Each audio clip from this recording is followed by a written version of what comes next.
ఓం గం గణపతయే నమః. ఐం సరస్వత్యై నమః. శ్రీ గురుభ్యో నమః. హరి ఓం. ఆదిత్యాయ చ సోమాయ మంగళాయ బుధాయ చ గురుశుక్రశనిభ్యశ్చ రాహవే కేతవే నమో నమః. ఓం నవగ్రహదేవతాయై నమః.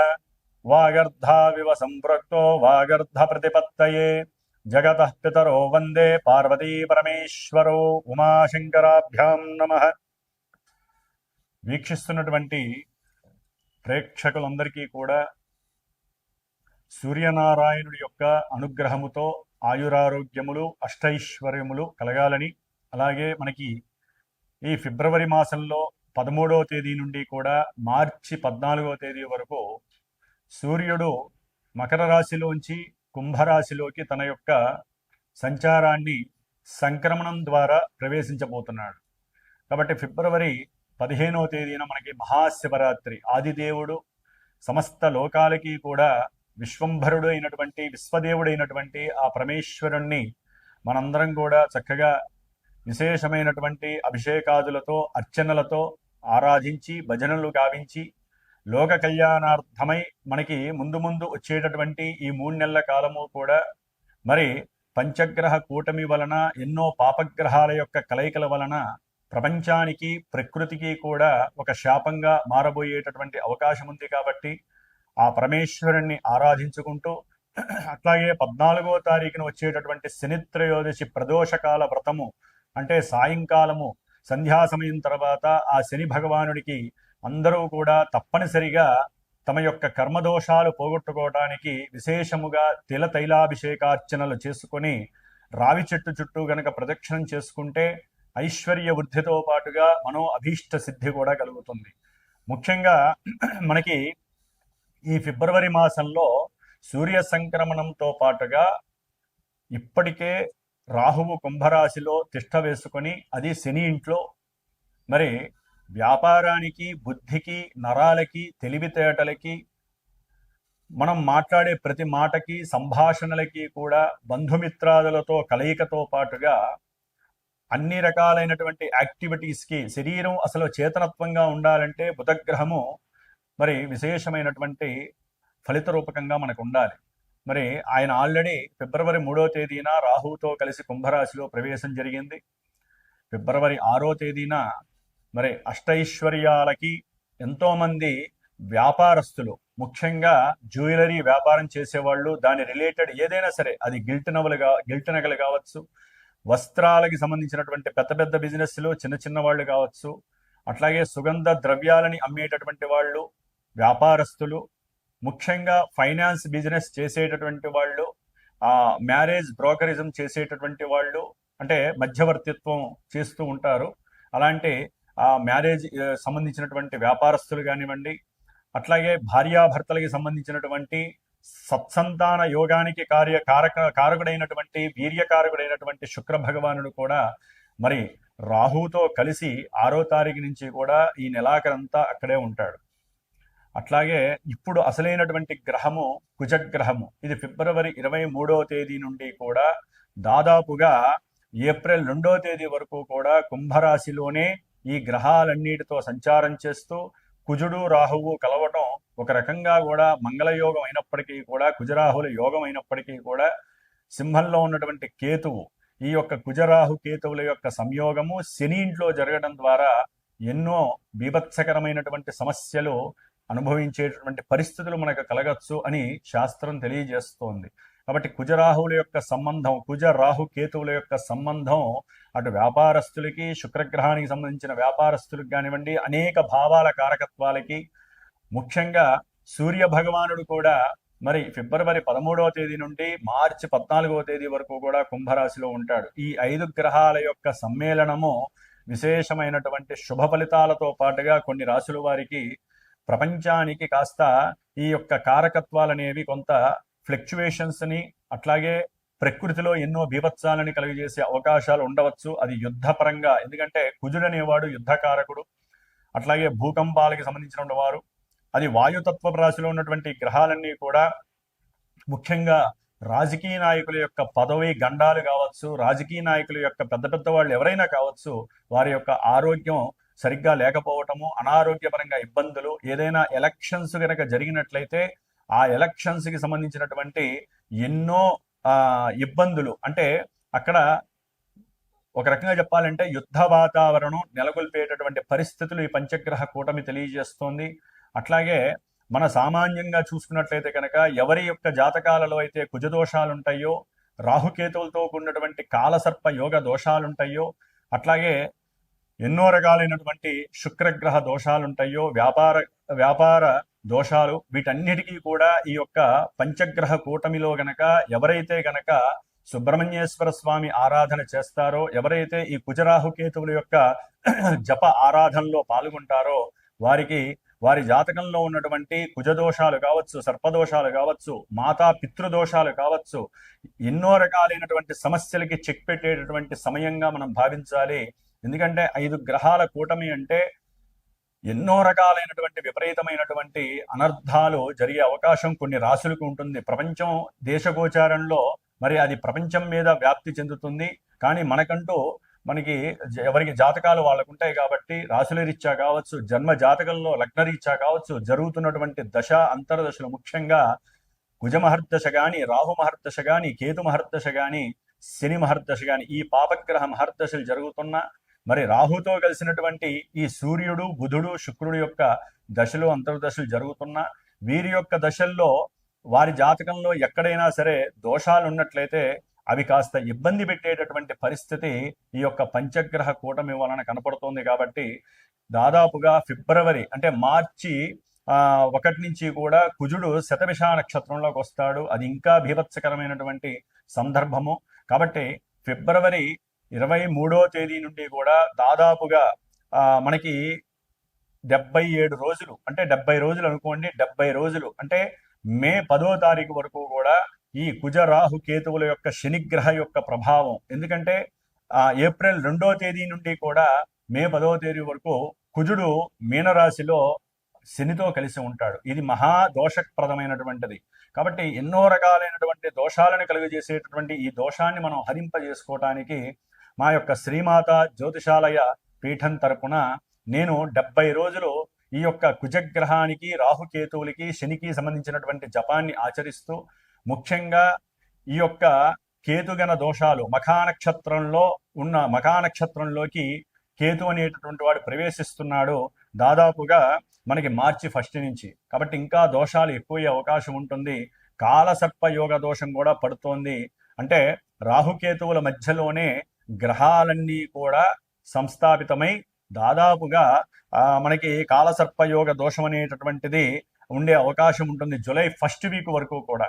కాబట్టి ఈ యొక్క 70 రోజులు కూడా నా యొక్క పీఠంలో, నా యొక్క ఆధ్వర్యంలో నాచే చేయబడుతూ, ముఖ్యంగా ఈ యొక్క సుబ్రహ్మణ్య ఆరాధన విశేషంగా జరిపి, మధ్యలో మార్చి 1 వీక్ తర్వాత అంటే ఏప్రిల్ సమయంలో నేను అష్టవినాయక దర్శనం, పూణేలో ఉన్నటువంటి అష్టవినాయకుల యొక్క దర్శనము, అట్లాగే సుబ్రహ్మణ్యేశ్వర స్వామికి సంబంధించినటువంటి దైవ తీర్థాలని కూడా సంచరించి, మధ్యలో 1-2 సార్లు సుబ్రహ్మణ్య పాశుపత హోమాలని, సంతానం కలక్కపోయినా వారి గురించి కావచ్చు, వివాహం కానిటువంటి వారికి, వివాహమై దాంపత్య అనుకూలత సరిగ్గా లేనటువంటి వారికి, మతిస్థిమితం సరిగ్గా లేనటువంటి వారికి, వ్యాపారంలో నష్టాలు అనుభవిస్తున్నటువంటి వారికి, అట్లాగే ఎవరికైతే జన్మజాతకంలో ఎంత కష్టపడ్డా కూడా 10 రూపాయలు దాచుకోలేని పరిస్థితి, సంపాదించలేని పరిస్థితి ఉన్నటువంటి వారు కావచ్చు, ముఖ్యంగా సంతానహీనత, గర్భవిచ్ఛిన్న దోషాలు కలిగేటటువంటి వాళ్ళు, జన్మజాతకంలో ఉన్నటువంటి కుజరాహు కేతువుల యొక్క దోషాలు ఉన్నటువంటి వాళ్ళు తప్పకుండా సంప్రదించండి. మరి ఈ యొక్క కార్యక్రమానికి 70 రోజుల యొక్క కార్యక్రమానికి డైరెక్ట్గా నాకు ఫోన్ చేసినట్లయితే కనుక దానికి సంబంధించినటువంటి నియమాలు ఏ విధంగా ఆచరించాలి, మీరు ఏ విధమైనటువంటి మంత్రాలు, అర్చనలు ఈ 70 రోజులు చేసుకుంటే కొన్ని రాసుల వారికి ఆ యొక్క అవయోగాలు తొలగిపోయి యోగాలు కలుగుతాయో నేనే డైరెక్ట్గా మీకు తెలియజేస్తాను. అట్లాగే జాతక పర్యవేక్షణ ద్వారా కూడా ఎన్నో విషయాలు మీరు తెలుసుకోవచ్చు. ముఖ్యంగా 12 రాశుల్లో మేషాది రాశి నుంచి మీనరాశి పర్యంతం కూడా మనకి ఈ 12 రాశులలో ఈ యొక్క గ్రహస్థితుల యొక్క పంచగ్రహ కూటమి ప్రభావం ఏ విధంగా ఉంటుందో తెలుసుకునేటటువంటి విషయంలోకి వెళుతూ, ఓం తత్పురుషాయ విద్మహే మహాసేనాయ ధీమహి తన్న షణ్ముఖ ప్రచోదయాతు. శ్రీ వల్లీ దేవసేనా సమేత శ్రీ సుబ్రహ్మణ్యేశ్వర అనుగ్రహ సిద్ధిరస్తు. వృశ్చిక రాశి. వృశ్చిక రాశి వారికి ఈ ఫిబ్రవరి మాసంలో 13వ తేదీ నుండి మార్చి 14వ తేదీ వరకు సూర్యుడి యొక్క సంక్రమణం కుంభరాశిలో చతుర్థ స్థానంలో దశమాధిపతి జరగటం, అట్లాగే ఆ చతుర్థ స్థానంలోనే పంచగ్రహ కూటమి ఆపరేట్ అవ్వటం, పంచమంలో ఉన్నటువంటి శనిగ్రహ ప్రభావం, అష్టమంలో ఉన్నటువంటి గురుగ్రహ ప్రభావం, దశమంలో ఉన్నటువంటి కేతుగ్రహ ప్రభావం. ఎందుకంటే గ్రహాలన్నీ కూడా ఒకే రాశిలో ఎక్కువగా ఉండటం ద్వారా వీరి యొక్క భావాలన్నీ కూడా కొంతమందికి వృద్ధి కలుగుతాయి, కొంతమందికి డౌన్ అయ్యే అవకాశాలు ఉన్నాయి. దాంట్లో ఈ వృశ్చిక రాశి వారికి చాలా వరకు ప్రతికూలమైనటువంటి పరిస్థితుల్లో ఉన్నారని చెప్పుకోవాలి. ఏ గ్రహము కూడా ఉన్నంతలో బుధ శుక్ర గ్రహాలు మాత్రమే అనుకూలంగా ఉన్నాయి. అవి కూడా రాహుతో కలవడం ద్వారా కొంత సమస్యాత్మకమైనటువంటి ఇబ్బందుల్ని క్రియేట్ చేస్తాయి. ముఖ్యంగా ఈ యొక్క వృశ్చిక రాశి వారికి ఆర్థికపరమైనటువంటి విషయాలలో, అంటే ఎవరికైనా బంధుమిత్రాదులకి అధిక వడ్డీ వస్తుంది అనే ఉద్దేశంతో వీరి బంగారాన్ని తాకట్టు పెట్టి వీరికి ఉన్నటువంటి ఆస్తులను కూడా వేరే వాళ్ళ దగ్గర తనఖా పెట్టి ఆ డబ్బులు వీరికి ఇచ్చి నష్టపోయిన వాళ్ళు లోన్లు డబ్బులు వాళ్ళు ఇవ్వక వీళ్ళు లోన్లు తీసుకొని వీళ్ళ యొక్క జీతాలు వీరికి ఉన్నటువంటి వ్యాపారంలో వచ్చే లాభాలని కట్టుకుంటూ వారితో మాట్లాడుతూ డబ్బులు ఇవ్వమని అడిగితే ఫోన్ ద్వారా కానీ విడిగా కానీ ఫోన్ అయితే ఫోన్ ఎత్తరు, లేకపోతే అడిగితే గొడవలు. దాని ద్వారా వీరి యొక్క కుటుంబంలో సమస్యాత్మకమైనటువంటి పరిస్థితులు ఏర్పడటం, తినే సమయంలో కూడా అదే ఆలోచనలు, అదే కోపము, అదే స్ట్రెస్, అదే స్ట్రెయిన్, దాని ద్వారా కుటుంబంలో విపరీతమైనటువంటి సంభాషణ లోపము జరగటము, భార్యాభర్తల మధ్య విశేషమైనటువంటి అగాధమైనటువంటి చర్యలు కనపడటం. దాని ద్వారా వీరు ఆర్థికంగా సంపాదన మేర సరైనటువంటి ఆలోచనలు పెట్టలేక పిచ్చి పిచ్చిగా ప్రయాణాలు చేయటం, అటు తిరగటం ఇటు తిరగటం, దాని ద్వారా ఆర్థిక ధన నష్టము ఇంకా ఎక్కువ చేసుకోవటం, ఆకస్మికంగా బ్యాంకింగ్ వ్యవస్థల్లో లోపం కలగటం, ఎవరో వచ్చి అడుగుతారు, కొంతమంది మంచి మనసుతో ఉంటారు, వారు డబ్బులు ఇచ్చేస్తారు, ఇక డబ్బులు ఇచ్చే ప్రసక్తే ఉండదు అవతల వాడు. కాబట్టి డబ్బులు ఇచ్చేటప్పుడు జాగ్రత్తగా ఉండండి. అవసరం లేదండి, మనకి 10 రూపాయలు ఉంటే వడ్డీలు ఎందుకు, అసలు మన దగ్గర పెట్టుకుందాం. ఇప్పుడు బంగారం వెండి కొనే పరిస్థితులు కూడా లేదు. 10 రూపాయలు దాచుకుంటే రేపటి రోజున అవసరమైతే మనకే ఉపయోగపడుతుంది. అట్లాగే ఈ వృశ్చిక రాశి వారికి పంచమంలో ఉన్నటువంటి శనిగ్రహ ప్రభావము సంతానపరంగా చాలా అవయోగాన్ని కలుగజేస్తుంది.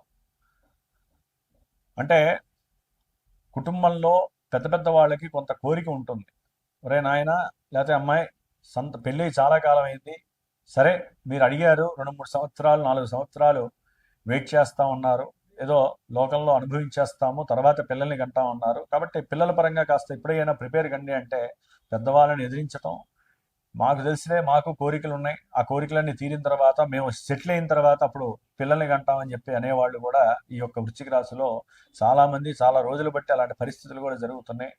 అలాంటి పొరపాట్లు ఎప్పుడు చేయకండి. ఆల్రెడీ కాలమానంలో గ్రహస్థితుల కన్నా గొప్పది మానవ స్థితే. మానవుడు ఏదనుకుంటే అదే జరుగుతోంది వ్యవహారం. గ్రహాలు అనుకున్నవి కూడా కొన్ని జరగట్లేదు. తినే తిండిలో లోపం వలన కావచ్చు, ఉన్నటువంటి అలవాట్ల పరంగా కావచ్చు, వయసు రీత్యా పెళ్ళిళ్ళు కాకపోవడం కావచ్చు, పిల్లలు కలగటం చాలా అయోగ్యకరమైంది. చాలా ఆ వ్యవస్థ దురవస్థ అయిపోయింది. కాబట్టి పిల్లలు, పెళ్ళి, గృహము, ఇవన్నీ యోగాలు. విద్యాయోగము, అట్లాగే గృహయోగము, సంతాన యోగము, వివాహ యోగము, సంతాన యోగము, కుటుంబంలో అందరూ కలిసి భోజనం చేసే యోగము, తల్లి తండ్రులతో కలిసి ఉండే యోగము, ఇవన్నీ యోగాలు అవయోగాలకి కూర్చున్నాయి మన యొక్క మానవ తప్పిదాల వలన. అందుకనే భార్యాభర్తల మధ్య విపరీతమైనటువంటి కొట్లాటలు, గొడవలు, సంతానం లేకపోవటం, సంతానం కలిగినా కొంతమంది ఇల్లీగల్గా కని వాళ్ళని చెత్తకుప్పల్లో వేయటము, లేకపోతే వాళ్ళని వేరే వాళ్ళకి అమ్మేసుకొని క్యాష్ చేసుకోవటము, లేకపోతే పిల్లలు పుట్టకుండా వాళ్ళ యొక్క దేహాన్ని మాత్రము పోషించుకోవటము, కోరికలు తీర్చుకోవటము, ఔషధాన్ని లోపల వేసుకోవటము, పిల్లలు పుట్టకుండా అరికట్టడము. దాని ద్వారా లోపల ఈ గ్రహాలు యాక్టివేట్ అన్నప్పుడు వాళ్ళ జాతకంలో సరైనటువంటి గ్రహాలు యాక్టివేట్ కాక పాపగ్రహాలు యాక్టివేట్ అయ్యి ఇవి గోచారంలో ఇప్పుడు వీళ్ళకి ఆరోగ్యాన్ని సృష్టింపజేస్తాయి. కోరిక తీరటము ఎంత ముఖ్యమో కాలం ద్వారా వచ్చేటటువంటి యోగాలని పుణిపుచ్చుకోవడం కూడా మన యొక్క సంస్కారం. కాబట్టి సంతానం మహాయోగం.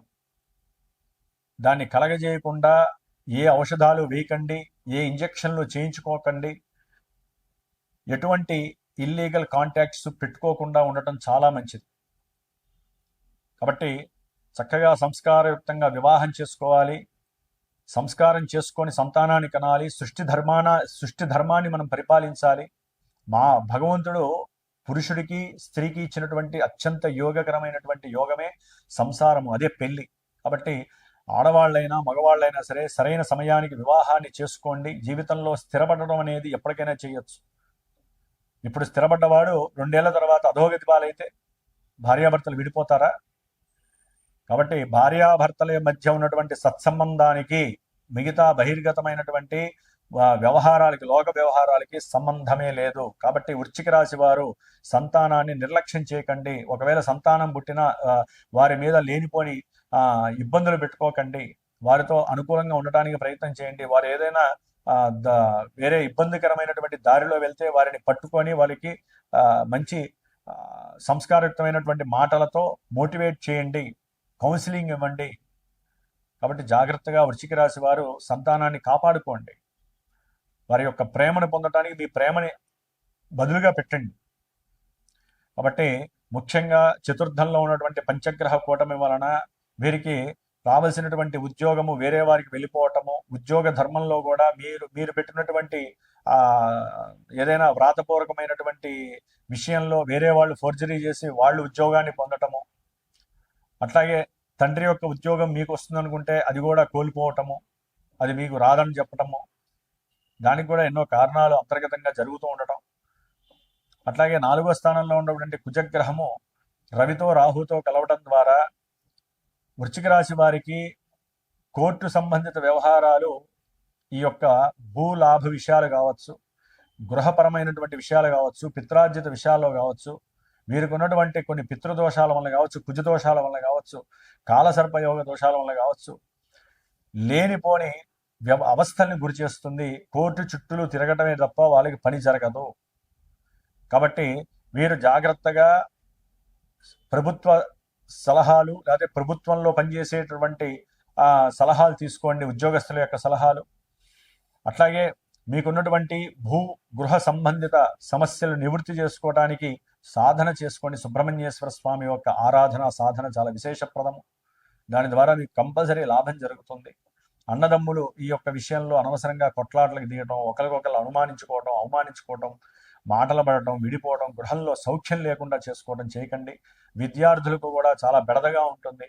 సరైనటువంటి ఆరోగ్య స్థితి లేకపోవటము, లోపల సెన్సిటివ్గా ఉండేటటువంటి కొన్ని అవయవాల ద్వారా మీరు ఇబ్బందులు పడటం జరిగే అవకాశం ఉంటుంది. దాని ద్వారా విద్యాభంగం కలుగుతుంది. తండ్రి గారికి అనారోగ్య సూచనల వల్ల కూడా, లేదా వారికి ఉన్నటువంటి ఆర్థికపరమైనటువంటి సమస్యల వల్ల కావచ్చు, ఈ విద్యార్థులకి విద్యలో ఆటంకాలు, సరిగ్గా ముందుకు సాగపోవటము, బుద్ధి వికాసం లేకపోవటము జరిగే అవకాశం ఉంటుంది. ఆకస్మికంగా ఎవరో ఒకరు ఫ్రెండ్స్ వీరికి పరిచయం అవ్వటము, బంధుమిత్రాదుల యొక్క గ్రూప్తో ఎక్కడికొకరి దూరాభారం వెళ్ళాలనుకొని విద్యని మీరు నిర్లక్ష్యం చేయడం ద్వారా విద్యార్థుల్లో సరైన సమయానికి మీరు రాసే సమయంలో, అంటే ఎగ్జామ్స్ రాసే సమయంలో మీకు ఏది గుర్తు రాకపోవటము, ఇలాంటివి జరిగే అవకాశాలు ఉన్నాయి.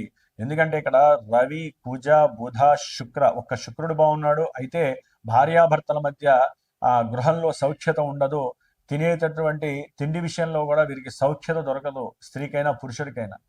వ్యాపారంలో వీరు ఏదైనా రియల్ ఎస్టేట్లో కానీ, భూమి మీద కానీ, భార్య మీద భర్త, భర్త మీద భార్య ఎప్పుడైనా కనుక డబ్బులు పెట్టుంటే అక్కడ కూడా వీరి మధ్య ఏదైనా చిన్న సమస్య వస్తే చాలు ఆ యొక్క లాభం దగ్గరికి వెళ్ళిపోతారు. నా ఇల్లు నాకు ఇచ్చే, నా యొక్క భూమి నాకు ఇచ్చే. ఇట్లా ఎన్నో రకాలైనటువంటి పెట్టుబడుల విషయంలో కూడా వీరు కష్టాలని, నష్టాలని చూసేటటువంటి పరిస్థితి కలుగుతుంది. మాట్లాడే సందర్భంలో కూడా వీరికి శత్రువులు ఎక్కువయ్యే అవకాశాలు ఉంటాయి.